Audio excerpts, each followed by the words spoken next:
I just happened to glance at the timestamp on this call, and it was at 4:13. Nice. Sick ref. Heck yeah.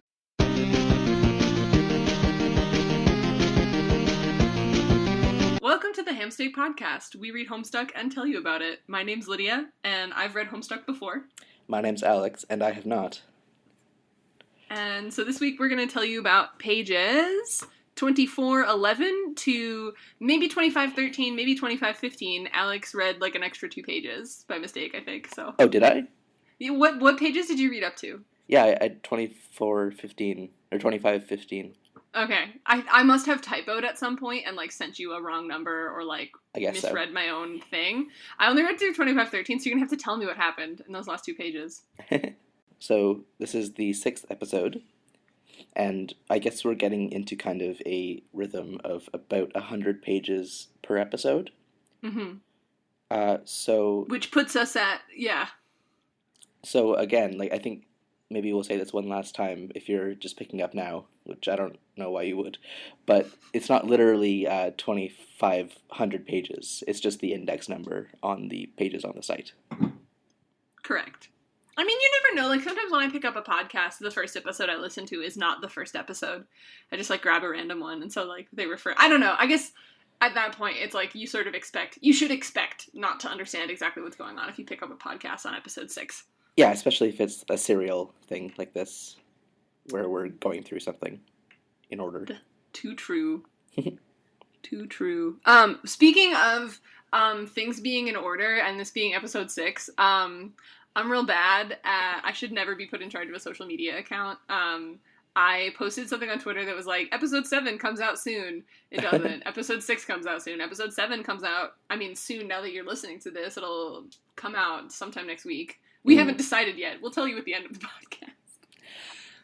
I mean, it's okay. I think it's okay to lie to like 5 people on Twitter. That's how these like viral like falsehoods get started, though. You're right. Someone's you gonna can't just go around lying on the Someone's gonna quote that in an article, and we'll get a grand jury for lying on Twitter. We'll get a grand jury of our very own. Yeah. To decorate as we please. Exactly. I don't know how I don't know where that's going, but that's what's gonna happen. Sounds good. Homestuck. Oh yeah, but so I wanted to address the corrections. So there's 2 corrections I have to make. So the one is that this is episode 6, not episode 7. And the other one is that I don't know how many people read these, but I put a little like teaser text of like what was going to be in this episode when we posted last episode. That text is so wrong that it's not even correct for the next episode. It's like it's got stuff from like 300 pages from now. It's not really spoilery. It being teaser text, but it's like 300 pages out. So just like ignore that. I promise to like triple check it on this week's post and have it like hopefully not be accurate. Oh. Hopefully, not be inaccurate. Okay. Good job. Thanks. All right, that's fine. So yeah, sorry for the delay between episodes, everyone. But it's been holiday season and wild, wacky adventures across continents. Not really, but that's true. Not across continents. We're both on North America. Yes. Yeah. Okay. I just mean like I've traveled like a significant portion of the continent twice since the last episode. Ooh, this is exciting. You're cutting in and out. I think it might be my headphones. Hang on. Ooh, say more words. Hello. Oh, fuck, it's my headphones. All right, are you getting an echo if I just use them without headphones? Not really. All right, I'm sorry if the audio quality's real bad, because those are the only headphones I have, and I, like, dug them out of a pile of garbage. Oh. Yeah, my other wait, actually, since I'm only using... Nope, I can't use those because those have a microphone on them. Anyway. Let me know if the echo does pick up, and we can address that. Okay. All right. Hey, Alex from the future here. As you can tell, that absolutely did produce an echo. And the rest of my file is unusable because my audio was being picked up on Lydia's end. So I'm very sorry about this, but the rest of the episode, my voice is going to be from Lydia's file, meaning it'll be tinny and quiet. I'll do the best I can to balance it, but unfortunately that's what we have to work with this week. Okay, back to the present. Yeah, so you said you've been traveling around a lot. Right, that was the delay on our last episode before the break, as train problems. And then we just didn't get a chance to record when I was at home. Right. Yeah, we kind of decided to go on a break. Alex, how was your holiday? My holiday was very nice, actually. Got to see a bunch of family. And yeah, it was just enjoyable. How about you? That sounds really nice. Mine was good. Mine felt really short because of a lot of stuff just being like kind of in flux here, but it was really nice. We put up 5 Christmas trees in my house every year. 5, yeah. Every year? Yeah, I mean they're like fake trees, so like. Well, how big are they? Like 9-foot trees, 6-foot trees, or 9-foot trees, depending on the room. How big is your house? Like, it's not huge, but it's like pretty big. They're mostly all in one like quadrant of it. Actually, we put 2 in the front room, 1 in the living room, 1 in this like we have that stupid thing that some people have in their like foyer where it like goes up to the 2nd floor, and then there's like a shelf that you need like a fireman's ladder to get to. So my brother goes up on the fireman's ladder with this 6-foot Christmas tree and sticks it in the window that leads into like the 2nd floor foyer. It's really stupid. I love that. And then we put like a crappy one in the basement for like my brother's drunk friends. Nice. Yeah. Just as a side note, you pronounce the word foyer. Yeah. Is that how you think it's pronounced all the time? I know it's French. I know some people say it the right way, but lots of Americans, at least, just say it foyer. It's like kind of a crapshoot whether people say it foyer or like foyer or whatever. I exclusively say it foyer because I don't fuck with French. It's a foyer. It's a foyer. It's probably both. I think the linguistic reality is that it's both. ¿Por qué no los dos? Well, you don't pronounce fiancé fianchi. No, because that would sound silly. I think foyer sounds silly. It sounds like you're saying fire with a weird accent. It kind of does. However, that room at the front of my house that nobody knows what to do with is still a foyer. So Homestuck. Set foyer to the rain. That's really good. Maybe that's our episode title. Set foyer to the rain. I think you've done it. Basically, where we're at right now, each of our characters that we know so far. So Dave lives in the city where it's real hot with his brother, and he's trying to save his internet friend Rose, whose house is under, like, threat by a wildfire, I think, by getting a copy of this game called Suburb, which he can use to bring her into this, like, game world where she and her house will be safe from this forest fire, presumably. Right. Meanwhile, Rose is in her cat's mausoleum, trying to build, her friend John's house to get it, like, taller so that it can reach through these 7 gates, because the ghost of John's grandma mixed with Harlequin told him that he needed to build through these gates and get to a place called Skya that's in the middle of the mysterious game dimension called the Medium that John is already in, because he's already playing the game. So, I mean, pretty simple so far. Yeah, it's... Yep. And meanwhile, Rose is also Rose can control John's environment through her computer, because sure. And so... With limitations. Right. She has to be able to, like, see John. She can't, like, manipulate things far away from John. They have to be, like, close to him. And so she's got John hold up. John is, meanwhile, having sort of, like, impulses and thoughts kind of piped to him through time and space from a post-apocalyptic desert world, where an alien of some description, whose name is the Wayward Vagabond, is operating this equipment he doesn't really understand and is typing a lot of things to John because he can see John on a video screen, and he's trying to get John to like do things just based on his own little insect person intuitions. So John's pretty scrambled at this point because he's being told to go get a can opener, and he can't go get a can opener because he's holed up in a room for his own protection by Rose. Because John is already, it's already kind of like a circular paradoxical thing because he can't really protect himself because his brain's so scrambled. And so Rose is going around dropping pieces of furniture on these little imp creatures that are trying to attack him. Yeah. And that's all. Yeah, that's where we are. So we begin this week's reading with Rose starting to build up the house. And I'm so stoked for this house to turn into, like, an Escher print mega structure that, like, towers through this world. Mm-hmm. I'm so excited. I'm glad that you're into the, like, let's see how big this gets. Yeah. That's awesome. Yeah, I love seeing the house get built up. Is that a spoiler that it does get built up? It's kind of a spoiler. Whatever. I mean, we've established that. Yeah.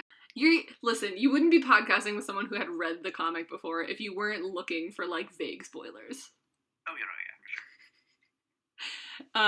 for sure. So Rose is sort of building up John's house in, like, this really obtuse way because she's trying to save on, building materials, which they call build grist. It's these things that look like gushers that you pick up, when you kill an imp that John has to pick up, and, they let you, like, construct things in the game world. And so they're, like, trying to save on that because they have an awfully long way to go, and up until now, John has not been all that good at fighting.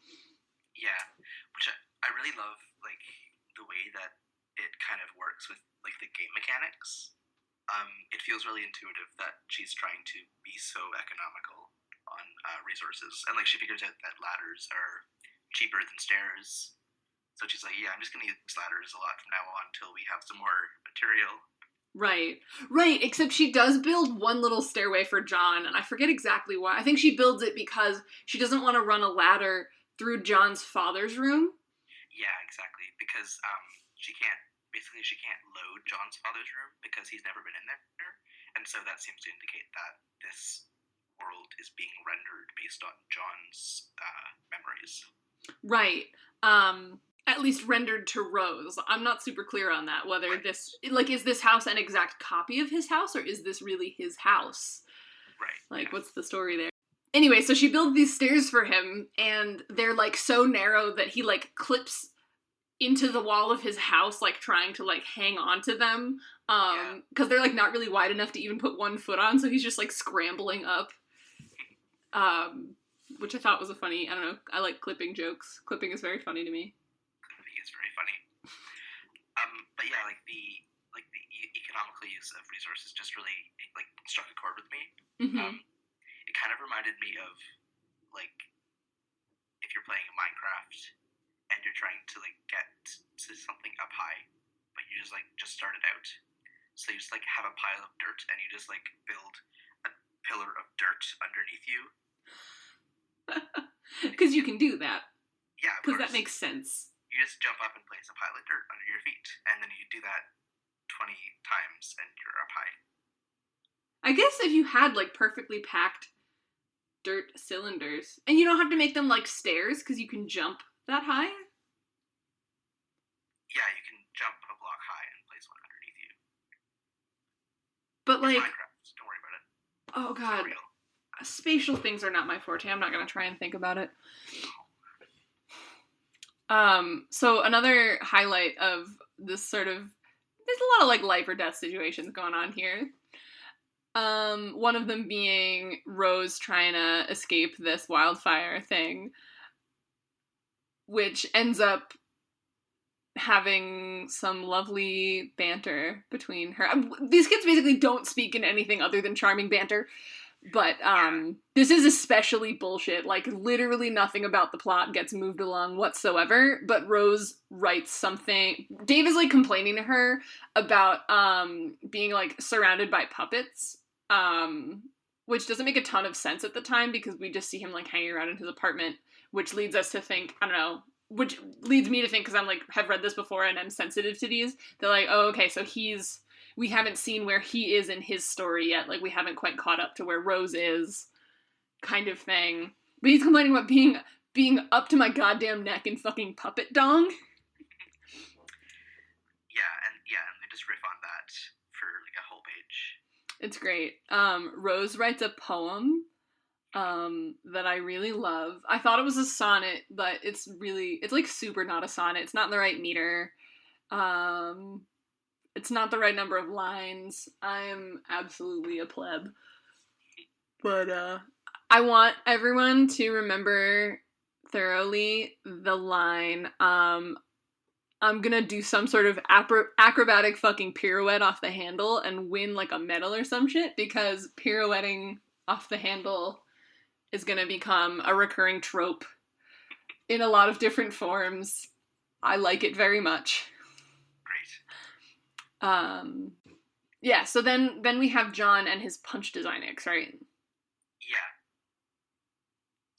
So there's one of the machines that Rose was able to place in John's house, but that John has to use himself. Rose can't use it. Is this Design X, which seems to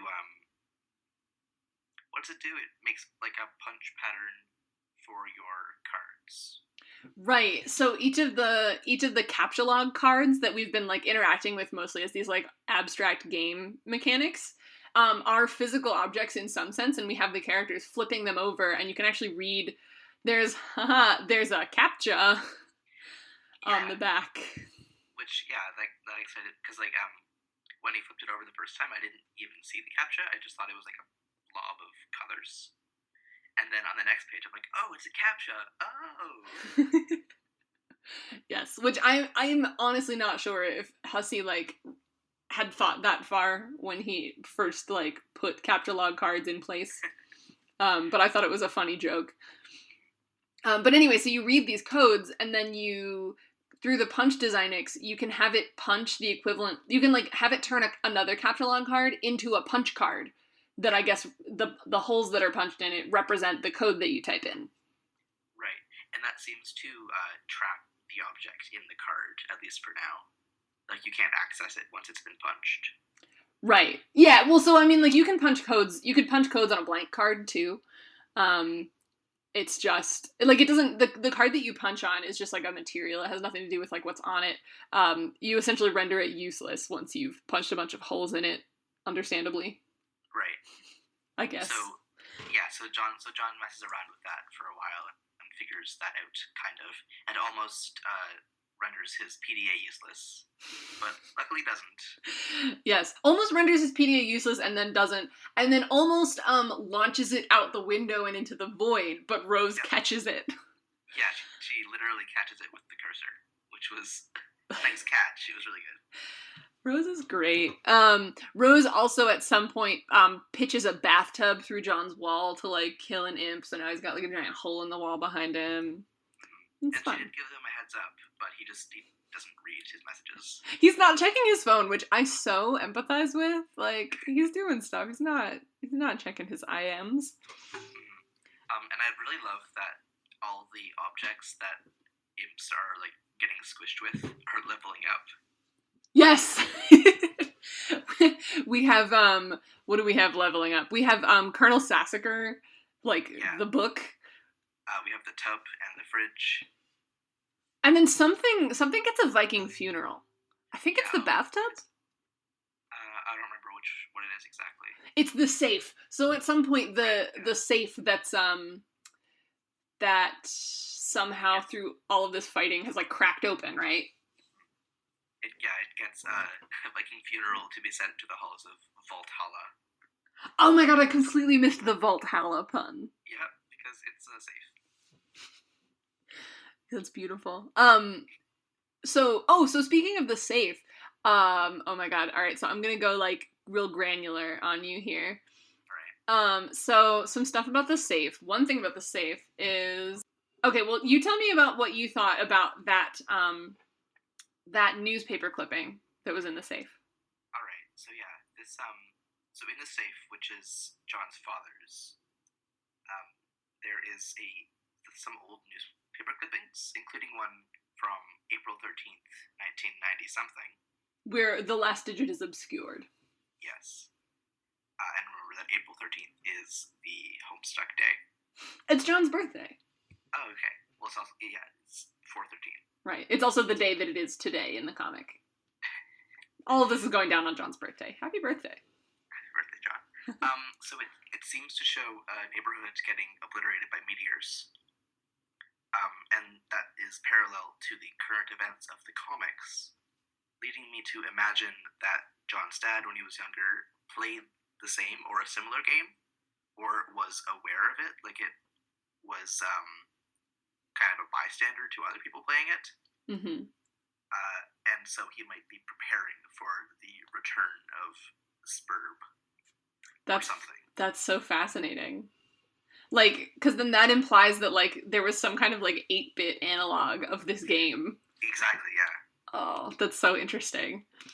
Well, don't say anything about it. I'm not going to. I like your theory. Is it better or worse than my theory that Gigi's parents are spy game developers? I think this one about his dad is has a lot more, like, interesting implications. Okay. About, like, the entire, like, form of the narrative. Right, okay, I see. Yeah, I'm excited to think about that. My only thing is I pulled up such a stupid quibble, but I just wanted to point out that the newspaper says it's Monday, April 13th, 1990-something. The only 1990-somethings where April 13th was a Monday were 92 and 98, but John's birthday was in 96, so was it on the year that he was born? Like, it can't have been the year that he was born, presumably, because I feel like Hussie would have looked this stuff up. So I'm inclined to believe it's 98, and this is something that went down early in John's life, but I really don't know. And I don't remember if it's relevant or not. I hadn't thought of that, actually. Yeah. It's just like a stupid little quibble of a detail. But anyway, so John's looking through all this stuff that, like, comes out of the safe, and then the safe, like, there's a paper taped to the wall that, like, you would only have been able to see if you had moved the safe. Yeah, so the paper says, like, John, if you're reading this, it means you've grown up enough to be able to lift the safe. I'm proud of you, son. Everything inside is yours. Yeah, it's really beautiful. I love the notes that John's dad leaves around for him. They're really touching. They're really like, I'm so proud of you. I love you so much. These newspaper clippings are yours now. These newspaper clippings, the, like, gentleman's, like, shaving almanac. This grody old book that looks like it's, like, falling apart. Yeah, he's like, it's what looks like an original edition of Colonel Sassacre. And it's all, like, muted green and, like, it looks gross. It looks gross because it takes the hideous, like, fuchsia pattern from the, like, John's current version, and just, like, it's super old, so now it just looks moldy. Or, like, toxic slime or something. I kind of dig it. Yeah. Oh, I dig it. It's just like, yeah, I wouldn't want to touch that. Nope. And then on the back of this note is a safe combination, which, just for the sake of posterity, is 024913. I can't remember if it's important or not. Okay. It's also completely useless because the safe was busted open. Right. It's, yeah, I don't think it ever becomes important again, but I don't know. I'm trying to remember that. We then are treated to the caption of all captions, to, like, click on to go to the next page, which is John, captcha log, punched captcha log card. Yeah, it's very, very silly. It's a lot. The whole, like, this whole process is, of the punching the cards and the reading codes off of them and doing stuff with them is, like, so obtuse. It's all obtuse. I'm just gonna stop, like, identifying things as obtuse because they just all are, and it's not novel. Yeah. So, all right. So John, Yeah, he capture-logs the capture-log card. He does. And that makes something fly out of his Silodex, which is always funny. And I don't think that'll ever get old. Just like seeing an object shoot off the screen. Yeah, because they go really fast. And with this one, it kills. It's the copy of Sassacre's, and it flies out the hole in the wall and kills an imp. Yep. And then it levels up to one-man julep vacuum. That's its new rank. I didn't see that. Oh yeah. He's the one-man julep vacuum, and then the bathtub that gets thrown through the wall is Archimedes' aqua cradle. And then it skips right over that rank, and it becomes a Taft jammer, which I don't know if you got that joke. Nope. So here's a fun piece of American history. Now that I see the Wikipedia article that you linked right underneath, I do get the joke. Well, like, you know, like, the story, right? Yeah. Okay. But you can explain for our listeners. Literally the whole story is one time President William Howard Taft got stuck in his bathtub. Like, to be fair, you didn't have to be that big of a person to probably get stuck in it. Like, I feel like old-timey bathtubs were not big whatsoever. Right. Like, it's not that big a deal to get stuck in your bathtub. I don't know. John conducts a lad scramble. This is the thing about the stairs I was talking about. Rose is trying to save Grist, so she's got these teeny tiny stairs that she wants John to run up. Yeah, so he tries to lad scramble up the stairs. He's like clinging on like a frightened opossum. Yep, and then he gets stuck in the wall. Yeah. So at that point, we switch to Dave's point of view, and I believe what we're doing now is we're catching him up to where we're at with Rose. So we see more of the Strider apartment. The Strider apartment's terrifying. It is. The kitchen is full of swords, and the sink is full of fireworks. And yeah, it's just really not a safe place to be a 13-year-old. It's really not. Like, how long has it been like this? This is not a safe way to, like, raise a child. Oh my god. Meanwhile, so we're increasingly getting the impression, and Dave is increasingly getting the impression that, like, his brother is messing with him. Right? Yeah, and Dave is trying to wrap his head around what his brother's doing, like, through the lens of irony, but he's getting really self-conscious that his irony level isn't high enough to understand his brother's. Right. It's really sad. Meanwhile, like, the irony, like, how much it's become, it makes me think of, like, Pocket Dimensions, because it's just, like, how far is this going? Like, I feel like we've already looped back around to sincerity so many times that it's, like... Yeah, it feels to me like Dave's brother is genuinely unhinged, and is just, like, has convinced Dave that he's being ironic, but is actually, like, not a safe person to be around. Yeah, so that's the thing, is I think he's probably convinced himself that he's just being ironic too, but, like, right.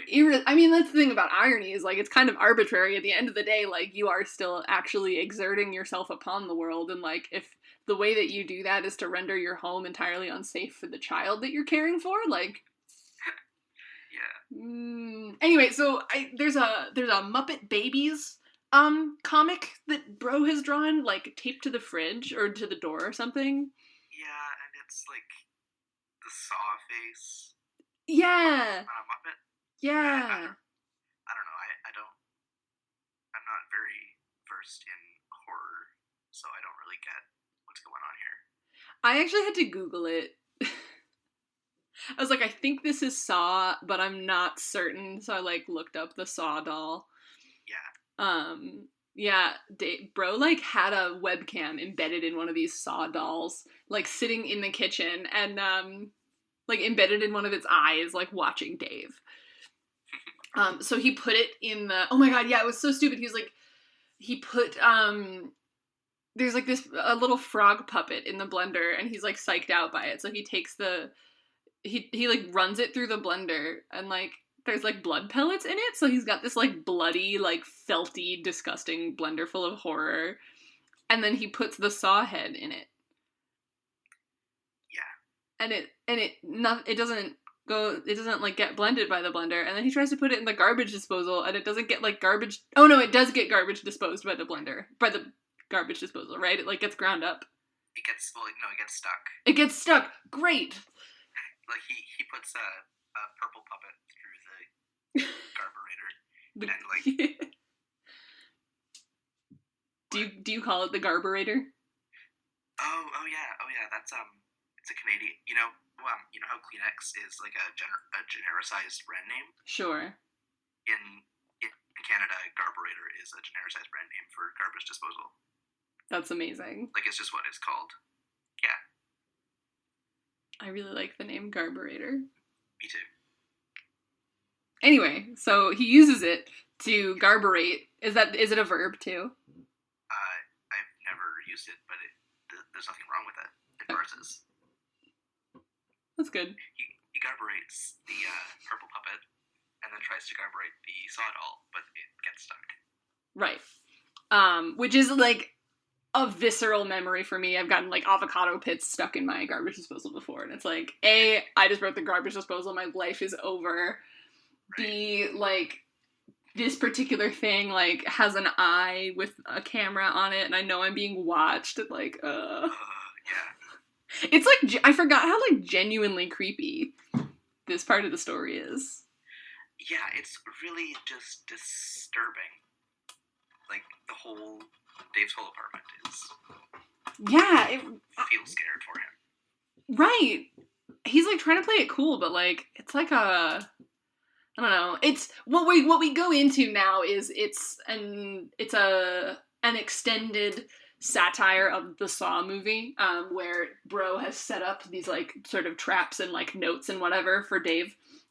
And I've never seen much of a Saw movie. I've seen enough of one to, like, get that it's all about, like, these, like, horrific games that the guy sets up for these people because they've, like, done something wrong in their lives. But, like, Dave's, like, supposed, like, wrongdoing is that he ran, like, this puppet through the blender. Right.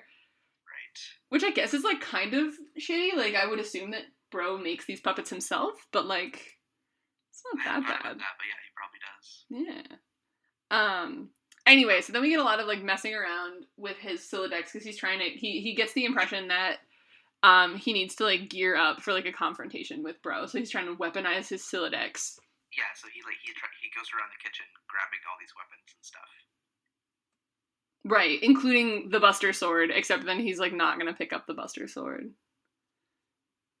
Because it's bad. So first thing I wanted to say is just that last time I guessed that he could, like, change the wording of things to put it in a different place in his Sylladex. Mm-hmm. Because, like, his Sylladex works with an algorithm of, like, counting the vowels and consonants in a word and then putting it in a place. So yeah, he was pointedly saying Ninja Sword 4, but now he calls it a katana to, like, move it in his Sylladex so that he can put it somewhere else. Right. Oh hell, I just realized that your speech might be getting picked up on my audio recording. Let me check that really quick. Can we stop and I'll play back some of this and make sure that it's not getting recorded that way? Yeah, sure. It might be, but, like, it might...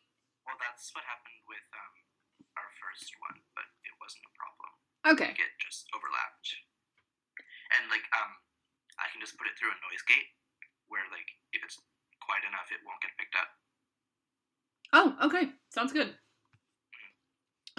Wait, okay, weird stuff is happening with my desktops right now. Macs are weird. Okay, so then never mind, I won't pause it. But yeah, so he just decides that things are called different things. Like, it's a stretch, but... Yeah, and that becomes, like, a big part of this sequence, like, trying to get stuff, like, get all the stuff into a Sylladex, but he keeps putting stuff in, like, the same slot, and so it keeps palming out. And he wants to, like, preserve the, like, the Japanese proper names of things. Like, he wants to have the nunchaku, but he's like, oh, that won't fit, I have to call it nunchucks. I like to think about like how much time it must have taken for Hussie to like actually sit down and like trying to orchestrate which items he had to pick up in what order. Yeah, exactly. Like, it must have taken a lot of effort, and I, like, fully, absolutely just skimmed over it and assumed that it was, like, working, and I did not bother, like, thinking about it. Yeah, like that investment in that joke was like so high compared to probably the rate of return on like most people, Exactly, yeah. which I feel like is kind of its own joke. Yeah, I think so too. But yeah, like, so he opens the fridge, and there's a bunch of swords in it, and he picks them all up in one item called, like, a heap of shitty swords, Right. which is really good. Which I feel like only possibly could exist to be launched out of your Sylladex later. Probably.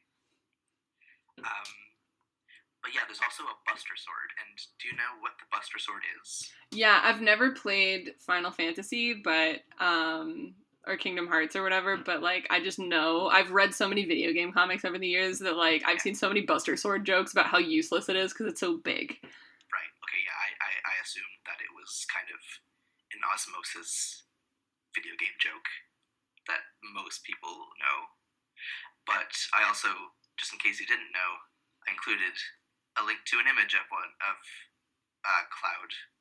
with his Buster Sword, and we'll put that in the show notes. And folks, if you don't know, this is a big sword for a small boy. If you don't know, now you know. Oh my god. But yeah, like I know Cloud from Kingdom Hearts. Like, I've never played a Final Fantasy game. I feel like everyone in this world has played Kingdom Hearts except me. I don't think so. I think it's actually a pretty niche interest. Like, it depends on, like, if you had it as a kid. Because I wouldn't think anyone would pick it up as an adult. I feel compelled to pick it up a lot because all my friends like it. I would have a hard time playing through it now if it wasn't for the nostalgia. Just because it's so ridiculous. Like, it's such a bizarre, absurd, weirdly executed concept. Mm-hmm. But it's also so dear to my heart. But that's what I'm saying. Like, I'm so fascinated by media like that. But like I think you posted something on Tumblr last night about like some like series of like, you know, early reader novels. Which at school. Those are fantastic. Those I absolutely recommend to anyone, any age. Okay. And it's really short. Like, there's 3 books, and they're like 90 pages. Oh, that's really short. Yeah, well, they're for like 7-year-olds, but they're so, oh my god, they're so good. Anyway, I'll check them out. Yeah, I mean that was kind of what like led me to want to, sort of the same sensibility that led me to want to read Homestuck again. Yeah, I guess I've said this before, not on the podcast, but Homestuck and Kingdom Hearts kind of have a very similar demographic, I guess. Like, their audiences are largely very enthusiastic teens who like to cosplay and stuff. Big nerds. Big nerds, exactly. You're so nice about it. But I guess since I'm coming into Homestuck at such a late stage, I guess there's nothing stopping you from getting into Kingdom Hearts.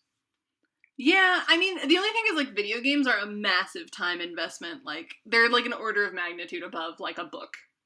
Oh, yeah, and especially, like, it's a big, like, Japanese role-playing game, which have, like, dozens of hours to put into it. Yeah, I'm not gonna play that game. Yeah, and there's, like, I don't know, 7 of them now? Oh my god. I only played the first 2. There's 7 Kingdom Hearts? Oh my god, I don't know exactly. Because there's, okay. I thought it was the Final Fantasy ones that there's a bajillion of. Okay, so those are like, yeah, there's a bajillion Final Fantasy. A Bill-jillion. My name is Bill Jillian, and I'm here to buy all your spurs. Yeah, Final Fantasy, there's a bunch of them, but most of them are, like, separate from each other. like there's, as far as I know, there's like themes and like elements that cross over between all the games, but they all tell, like, for the most part, they all tell contain stories. Okay. But Kingdom Hearts is one series, and every new edition adds to the same narrative. Oh, wow. So it's like, if they're all like dozens of hours long, there's gotta just be like miles, like reams of continuity in that universe by now. It's the most confusing continuity in the world. Like, even when it was just the first two games, it was like the cosmology of Kingdom Hearts is something that I could probably talk about for an hour, but I forget most of it. Okay. And also, it's probably like 10% of what is going on now. I think there's definitely a parallel to be drawn there, like, between that and Homestuck. It's just that, like, it seems a little less deliberate, the kind of sprawl that you have going on in that franchise relative to Homestuck, but at the same time, like, Homestuck I don't think was ever intended to be this big. Right. Yeah, I think that the, definitely the kind of dedication it takes to be, like, fully, engrossed in the continuity is probably similar. Interesting. Yeah, I think that's an interesting parallel. I feel bad saying that because there's like probably no shot I'm ever gonna play a Kingdom Hearts game. Like, I might, maybe one day, if you like give me beer and pizza, I would watch like a Let's Play. Okay. Of it. Well, maybe one day when I replay them, I will drag you onto a podcast where I talk to you about it for 3 hours. That could be really entertaining. Yeah, I think we should do that. All right. And I think there'd be an audience for it. So Dave is stocking up on swords, etc. Mm-hmm. And his bro is kind of sneaking around, moving Cal, the puppet, to surprise Dave. Right, and so his bro is moving so fast that we don't really see him, we just see his silhouette, and it's like streaky, because I guess he's moving real fast? Yeah, he's being a ninja. Yeah. Or something, I don't know. There's a lot going on here. There's just a lot. Yeah, okay, so the joke of a lot of this is that, like, it's a lot of, like, stereotypical, like, white guy things, right? Like, I am gonna finally touch this with a 10-foot pole, but only with a 10-foot pole. Because I'm not the right person to really engage in this discourse, but, so, nominally, all the Homestuck, or not nominally, officially, canonically, none of the Homestuck characters have an ethnic background, they don't have a racial identity, and it's never touched on in the comics, they're never drawn. Even when they are drawn, we'll see them later on in some guest art, like, drawn more realistically, they're never drawn with a skin tone, they're always paper white. Because the idea is you're supposed to be able to infer, you know, whatever you want them to be, which I think is cool, and a great way to, like, help readers identify with them. It's a little interesting, but it's interesting. Except that if you look back at some of these early pages with Dave, not even these pages, but, like, hundreds of pages ago, there's somebody talking about Dave's bro actually being, like, a white guy who raps. And so if you do take that as written, like, you've got this apartment full of, I mean, like, Dave is, like, a child. Like, he maybe gets a little bit more of a pass, but, like, his bro is presumably an adult, or nearly an adult, to be entrusted with taking care of him. And it's like, he's this, like, okay, so he's this white guy, he raps a lot, and he's obsessed with ninja swords. So, like, yeah, it's a lot. And also, meanwhile, these, like, Smuppets. There's just, it's a little gnarly, and I think it's one of the few areas where some of the joke just is no longer as much of a joke. And it's still pretty funny, this conglomeration of interests, but when it's not, like, expressly, like, this, like, white guy in a baseball cap who's doing all of this, it, like, one element of the humor goes away, and I don't necessarily think that's a bad thing to lose at the expense of, like, reader identification, but it's just a thing, and I feel like I'd be amiss if I didn't mention it. Sure. Yeah. Yeah, but we're hanging around in the Strider's apartment. His brother is, setting up this Saw parody. There's a note that just says, I think it's like, bro, roof, now, bring Cal, right? Yeah. Bro, at this point, being addressed at Dave. So presumably they just both call each other bro. Right. So yeah, it's setting up for a strife, essentially. Right. Right. It's left, like, on the note is left on the handle to, right, oh, this is a good segue, and I didn't even catch myself doing it. So the note is written on the door to the crawl space above the apartment. And, so Dave goes to pull on the crawl space handle, to, I guess, go up. Yeah. And, we get this magnificent, like, 4-panel sequence of just, like, a heap of Smuppets, like, pouring out of this crawl space. It's like a pile, like, much bigger than Dave, just, like, burying him, and, like puppet dongs, like, grazing his face, and, like, puppet butts, like, gliding down the side of his head. All of it in, like, glorious slow motion. Yeah. And so that's where he kind of reconvenes with when he was talking to Rose earlier in the reading, where he was complaining about being up to his neck in puppets. He's literally up to his neck in puppets. Yeah. Which is fun. Yeah. I like how these kind of astrologues repeat. Yeah. I think, I like the way that they're done where we see them from one side and then from the other side. Especially when, like it's, the context isn't clear, so it's like, there's, like, part of the joke, and then you get a whole nother set of jokes in the same text, which is clever. Yeah. And on another note, I'm actually pretty excited to see, how the strife, that I assume is going to happen, plays out. Because so far, Dave has kind of broken the pattern that we got with John and Rose, where they're introduced and they're given a fake name and etc. Where he, like, literally cuts the fake name in half and is like, no, we're not doing that silly stuff. So I'm excited to see how he breaks the pattern with the strife, if he does. Right, because at this point it's not him avoiding confrontation. He's actually seeking the confrontation. Yeah. Which, speaking of that, I wanted to talk a little bit about, like, I think there's an actual, like we talk about things, like, being, like there's obviously, like, recurring jokes, and there's, like, allusions and stuff, but there's actually, like, I don't know, I want to call it, like, a theme, like, an actual bona fide, like, literary theme, I guess, going on so far, which is of, it's Hussie trying to, I think, say something very genuine, even though all of the comedy is very absurd. He's trying to say something that reads to me as very genuine about, like, parent-child relationships. Oh, yeah, for sure.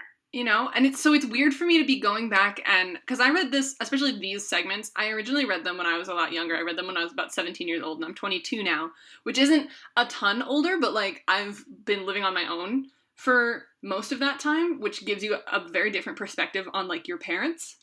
Yeah. And I think a lot, and I'm not a parent, but I think a lot more now about, like, what it must be like to take, you know, the kind of life that I've started to have, where it's like, it's you doing your own thing, and then make that all about another small defenseless person. So it's like, I think that what he's saying about, that, like, the ways that parents try to express very genuine love and, like, try very genuinely to, like, prepare you for the real world, and how just completely incomprehensible that can seem on the end of the child. Right. Yeah, I think... Yeah. It's a really good insight. And I definitely I definitely think that's intentional. Yeah, it's really nice. I don't know. It's weird that I didn't see it the first time, but like, Well, I think it makes sense. It's almost like a meta version of the child not being able to comprehend that. Like the child who reads Homestuck isn't able to see that subtext. that's so true. That's really interesting. Because, yeah, most people who do pick up Homestuck for the first time are, like, teenagers. So, and I think these days, like, it does still have a really strong following, and most of those kids are younger than us by a lot. The fan base skews younger. I'm kind of like an old lady shaking her fist at this. But yeah, like as a teenager, you relate to the teenagers, but as we get older, we can relate more to the adults. And I mean that happens a lot in like lots of media, I guess. Like in a sitcom where like you watch it as a kid and you're like, those parents are so mean, but then you watch it later and you're like, oh, they're just like trying to protect their children. Right, like, oh my god, that's so true. So much of I hear this a lot in like I listen to Sister Time podcast, which is Abby Howard and her sister, whose name I unfortunately can't remember. I think Madeline Howard. It's a really cute podcast, and I like it, and I recommend it. It's Maddie Howard. Abby and Maddie Howard, yeah, and Abby Howard is a cartoonist, is how I know of them. I'm not sure what Maddie does, but they talk about a lot of like they go back and revisit like obscure children's media, and it's so interesting hearing them talk about how the parents and like authority figures who so often are, if not villains, then antagonists in these stories. And like it's absurd to see how they're painted now as an adult, because it's like they're so clearly like just trying to like parent. Right. Yeah, I think that's probably where I like not exclusively, but that's a big part of where I picked that up as well from their podcast, which is good. You should go listen to Sister Time. We'll put that in the show notes. Yeah. But that pretty much, I think, actually takes us through the reading. You read an extra 2 pages, in which Dave is the other guy, right? Yeah, so just like as a little funny joke, because when you click to the next page, it's kind of name, action. But this one is Dave, be the other guy, which brings us to John, which is kind of funny. Like, the narrator, in as much as there is a narrator, is making a little joke or something. Right. Yeah. It's that's a trope. Be the other guy comes back a lot. Be the other girl. Be the other kid. Right. It comes back a lot. And I think it's fun. Yeah, I like that. Yeah. And we actually didn't. Once you are John, we didn't get far enough to actually really see what John's up to, though. Yeah. Yeah. I just read an extra 2 pages. Doesn't matter. Yeah. But yeah, that is the end of the reading for today. Mm-hmm. So now we're gonna do listener questions, right? Yeah. Woo. So our first question actually, I believe, was sent to us after we recorded our last episode, but before we put it up. So this person has been waiting almost a month for an answer to their question. Oh. So we're really sorry about that. And that person is Farmer Rot on Tumblr. And, well, it's not really a question, it's just kind of a thank you to us. I don't know if we should read it. I don't know, is it conceited of us to read a thank you? Let's read the thank you, because, like, I don't know, if you send something to people who put things on the air, maybe you just want to hear them on the air. I guess so. So Farmer Rot said, "Hey folks, I just caught up on this podcast. I'm really enjoying it so far. And I just wanted to leave a little note of appreciation for you guys, because it can't be easy to get all this working together on a regular basis. Ha ha ha ha ha ha. It's hard enough to read Homestuck, even without getting together to provide commentary that then needs to be edited and uploaded. So I guess this is a roundabout thank you for giving me something to listen to while I draw." Aw, thank you so much. Aw. That's really nice. Yeah. It's I don't know, it's not that bad. It's kind of fun to talk about. Yeah. Thanks for showing appreciation. It's true that it is kind of not the easiest to get all this together, but we're getting it together at the pace that we can so far. And thank you for sticking with us. Yeah, thanks for coming along for this ride. This is fun.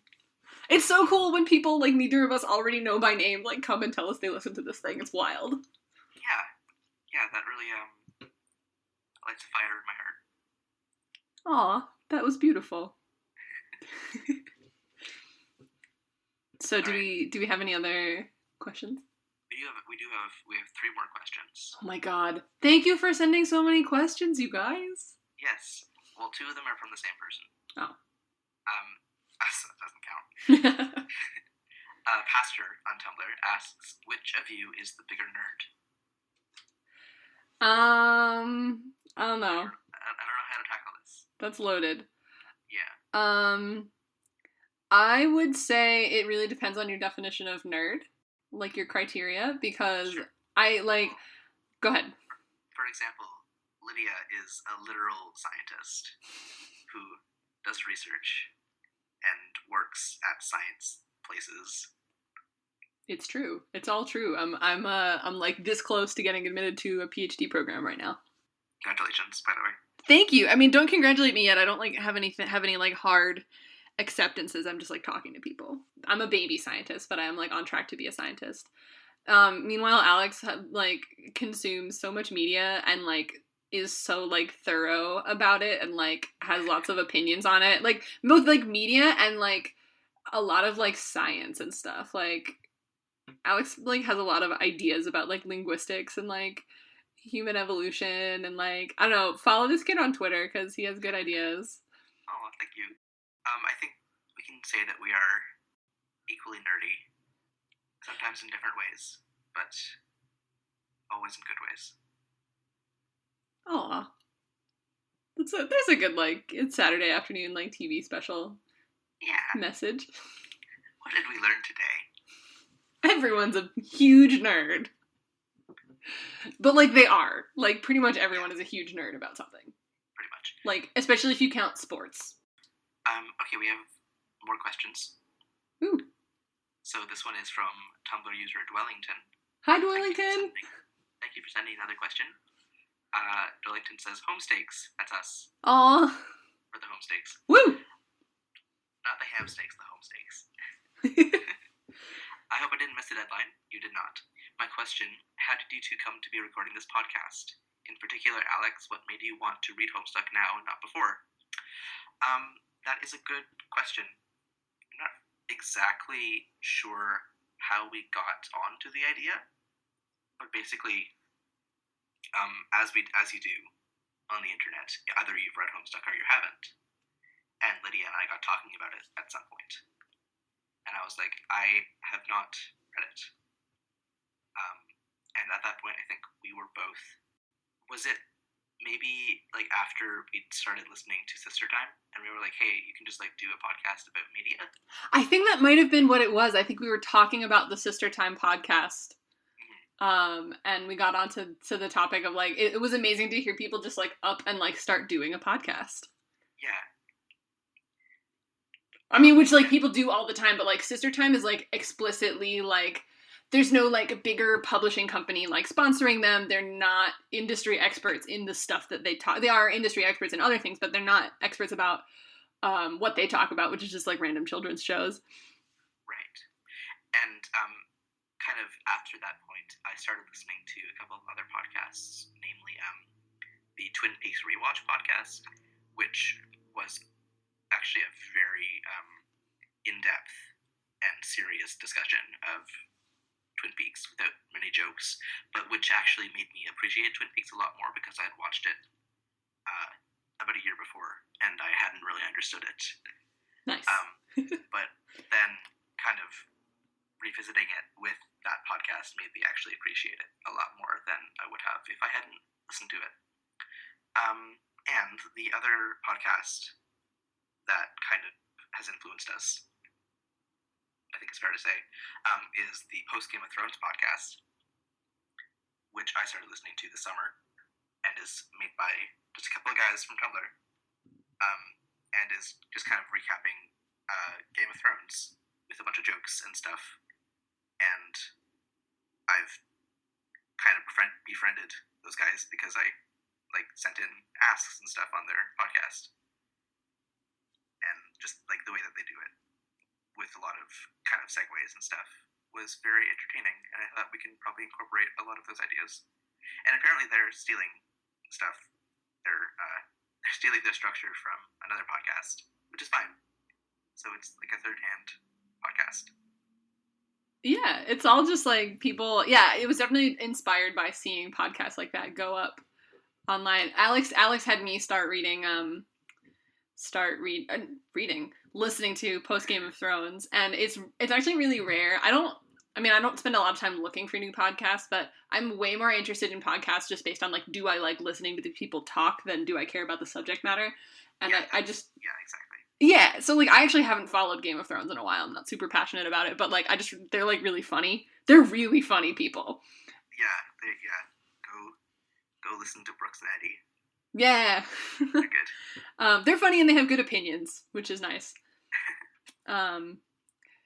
So that's a cool podcast. But yeah, that was pretty much how it started. I remember very vividly that the conversation took place while I was sitting in the cell phone lot waiting for my grandparents' airplane to come in so I could pick them up.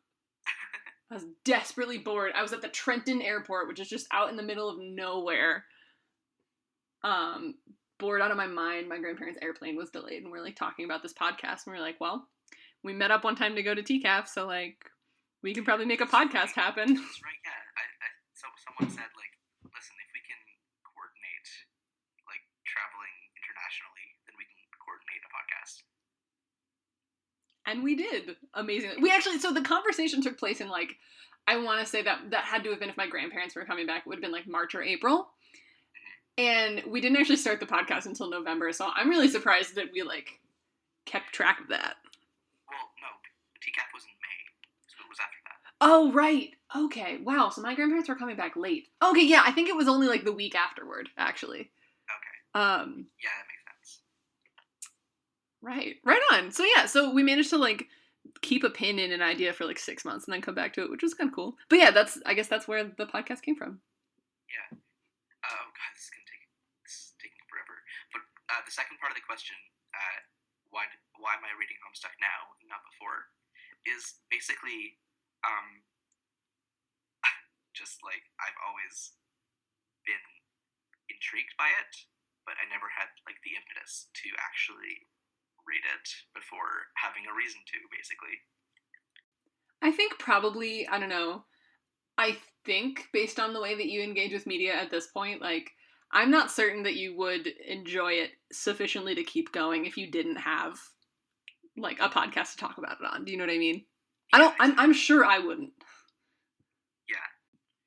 So we have one final question on Twitter, from Twitter user Dromedary, who is pastor on Tumblr. Okay. And his question is, what would your strife specifics be? That is a good question. Do you have an answer, Lydia? I mean, like, I identify so strongly with John's constantly accidentally flinging things out of his Silodex. That's not a strife specific, though. I know, but like it like that's me. That's like how I live my life. It's just like picking shit up as I go and like not really keeping track of how much I can take on at one time, and then like aggressively, violently jettisoning it. What if your specific was like a slingshot then? Maybe. I do like the comic girls with slingshots. Well, there you go. All right. What about you? So it has to be for battle, right? Like you can't just have a useful object. I mean, like it can be a useful object. Like hammers are useful for things other than Rose's Strixismus is knitting needles. Like they can be useful objects. You just also have to be able to do a murder with them. But you can do murders with a lot of things. That's true. I don't know. Maybe just like a gun. I don't think I have. What? Sorry. That do it for you?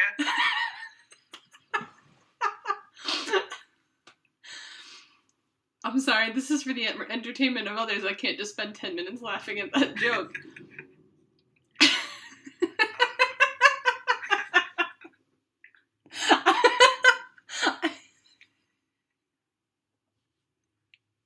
It's like, I like how just like gun has become a joke now. Yeah, me too. That is a meme, right? It's like egg, right? Kind of, yeah. So I guess that must be what you reminded me of. But it was just really weird, like, to hear. I don't know. You people probably follow Alex on like Tumblr or something, like that. You would say that your strife specialist would just be a gun. Yeah, I mean,